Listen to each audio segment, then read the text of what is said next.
Hello Stampers, it's Debbie with Stamp It with Debbie, and we are on day 10 of the 12 days of Christmas. Can you believe it? We are getting so close to Christmas Day and the end of our 12 days of Christmas Gifts to Give series. Today I'm going to be using the Merry Moose stamp set along with a coordinating punch. This is not available in our holiday catalog anymore, but it will be available in next year's catalog. So I thought that I would just go ahead and create some projects with it because I know many people do have it. And if you don't have the moose, you can always use the box and use another one of your stamps to replace the moose in the set. But if you missed out on getting it, don't worry, it will be back in the next year's 2020 holiday catalog. So this is what we're going to create today, a fun little box, and untie the ribbon, and inside is a full size Kit Kat bar. Now again, as always, you can replace it with another another snack or something that you find. A gift card would also fit inside of here with the Kit Kat if you wanted to attach that to the Kit Kat and put it right inside the box. And just tying up the bow real quick so that you can see what it looks like. So I'm going to do today's in another color just so you can see what it looks like in another color. I'm going to use Garden Green. So let's go ahead and get started. I have a piece of 4 1/4 by 11 cardstock. This is in Garden Green, and I love this project because you can get 2 out of 1 sheet of cardstock. I have a piece of designer paper, and this is cut at 4 inches by 2.5. And then I have the scalloped oval, and that is in Real Red. And then I'm using Very Vanilla because that's what coordinates with the designer paper. And this is the stitched framelit dies. And this is the medium size oval. We do need to do a little scoring. So I'm going to grab my scoreboard here. We're going to start scoring here on the short end. And we're going to score at 3/4 of an inch and at 3.5. Then we're going to turn it on the long side and we're going to score at 4 1/4 and 5 inches, 9 1/4, and 10 inches. And that's all the scoring that we need to do. We will need a pair of paper snips for this, so go ahead and grab them if you're following along. We're going to cut on this end down here where there's 2 score lines as opposed to down here there's no score lines. We're going to cut right up to that first score line and cut that piece right off. Both of those squares on the end. We're going to go over to the other side and do the same exact thing.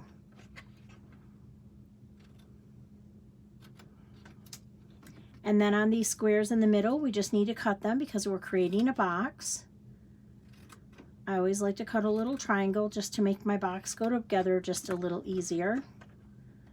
Sometimes those little triangles fall out of there and sometimes they don't.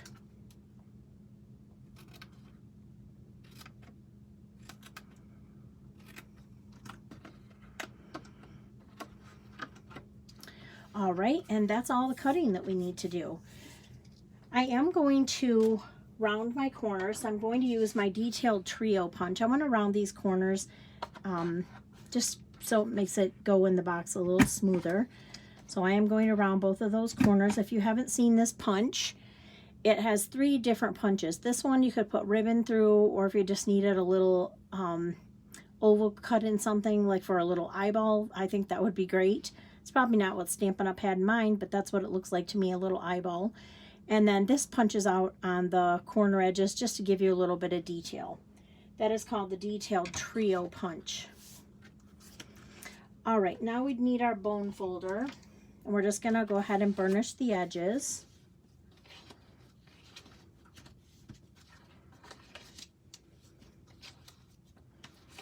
We do this because we want our box to fold together really well when we're assembling it, and that way once we glue it, we don't have to force anything together because it's kind of already going that way. I'm going to use my Tombow multi-purpose adhesive. I've explained before, this is just something that I got on Amazon that I use to put mine in because it's got a smaller tip, and I like that for getting the glue right where I want it to go. So I'm going to fold down that little tab in the middle on both sides and put a little adhesive, and then I'm going to bring the back of my box, and the one with this tab is going to be the back of the box. So I'm going to bring that forward and just hold that for a minute, let it adhere there, and then I'm going to do the same thing to the other side. And now I need to put adhesive on this little strip. There's a score line here in case you can't see very well. There's a score line right here. We're going to put it here and on the other side. And I like to put the glue on both of my sides at the same time, living on the edge there. But if you only feel like you're comfortable with doing one side, that's perfectly fine too. I'm going to bring it forward and form my box. And so now you do just have to hold this for a minute until it adheres really well on both sides.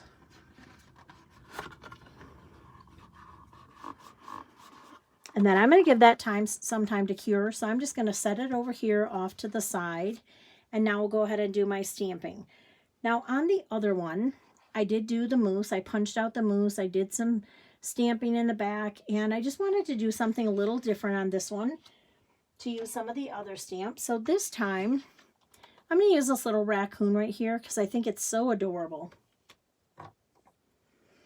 I'm going to stamp using Real Red. And that's when I'm going to stamp my greeting. It's beginning to look a lot like Christmas.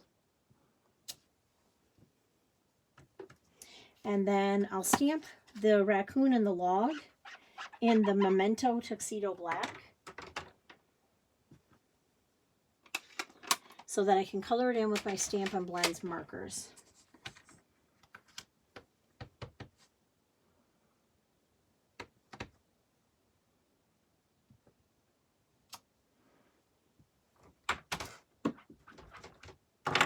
All right, and the last thing I wanted to do is just give him a little ornament on his log here.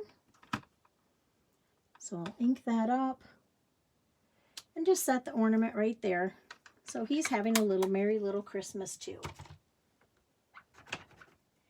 And now I'm just going to get some of my Stampin' Blends markers. I'm using the Smoky Slate and the Soft Suede light and dark markers.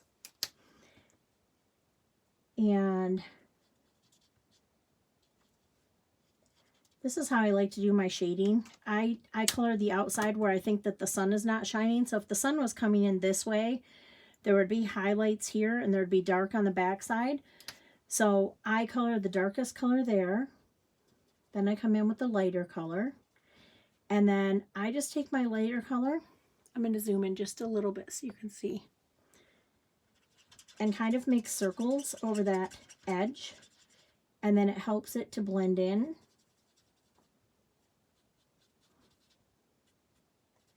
And leaves this edge over here just a little bit darker.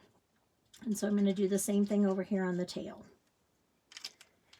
And then I'm also going to do the same thing on the log. So again, if we go by the same theory, light would be shining in here. On the bottom of the log would be a little bit darker. Underneath where he's sitting would be a little darker, and probably over here. And then maybe even a little bit in the middle. And then I'll go in with my light. Just kind of do some little circles to blend that line so it's not so rough.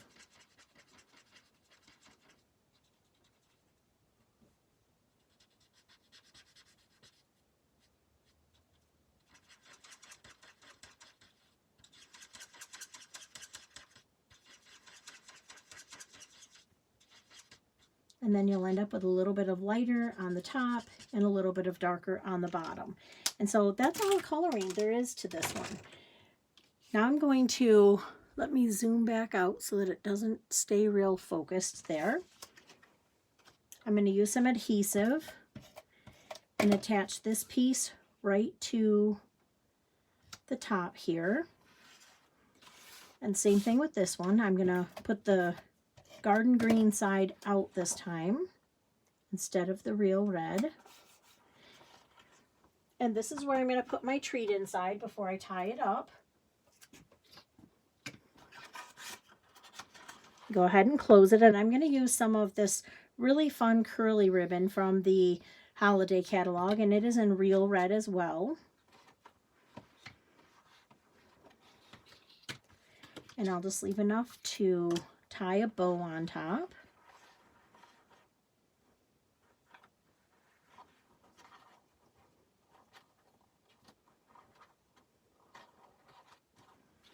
And then when I put this one on, I want to put a couple dimensionals on the back. And I want to keep them left to right, or left and right, so that they're not on top of the ribbon. Not that the ribbon, it would stop the box from opening at all, but it would make this piece bulky if you got the dimensionals on top of the ribbon. So there is that little project. How cute is that? And who wouldn't love to get a treat inside of a fun box for Christmas time? Now, real quickly, I want to show you one more project while I have you here, kind of as a bonus. I want to show you how to do some stamping with the moose stamp on a little piece of wood. So I'm going to put that out of the way there, and I'm going to show you this. You may or may not have seen these little wood ornaments that I got mine on Amazon, and I will leave a link below so you'll know where to get them. It's just very thinly sliced wood, and I want to show you how easy it is to stamp on those. Let me just gather my supplies. And now you can use black ink. You could use, I actually used Early Espresso on my other one, so that's what I'm going to use for this one. And you just ink it up real well. Make sure that your ink pad has a lot of ink on it. And then position your moose wherever you want him.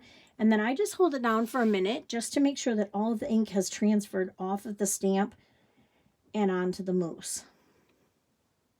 And there he is. Isn't that so cute? Now, again, you could use black, or you could use Early Espresso or another dark. I think would be real cute. And then I'm just going to flip this over. And I like this saying, it's beginning to look a lot like Christmas. So I think I'm going to put that on the back. My other one I did, Merry Christmas, which I think is also very cute. And just again, hold it on there till all the ink is transferred. And there it is. So now all I need to do is put some ribbon through the top, and this is ready to go. And how cute would that be, tying it to a package for a gift for somebody? So I just wanted to show you an extra little project because I was using the moose stamp, and I thought that that was a really cute extra to go along with it. So I hope that you enjoyed both projects today. If you like these projects, leave me a comment below and let me know if you'll be making some projects like this or saving it for, this would also be good for Valentine's Day for candy, or a birthday if you have a birthday card. So let me know if you think that you might be using this project sometime in your stamping future. As always, if you liked the video, leave me a thumbs up or a comment below and let me know how you liked it, and be sure to subscribe. If you don't follow me on Facebook already, come on over and join us at facebook.com/stampitwithdebbie. And I will see you again tomorrow with another stamping project for day 11. Thank you so much for taking time out of your day to watch my series, and I'll see you again tomorrow.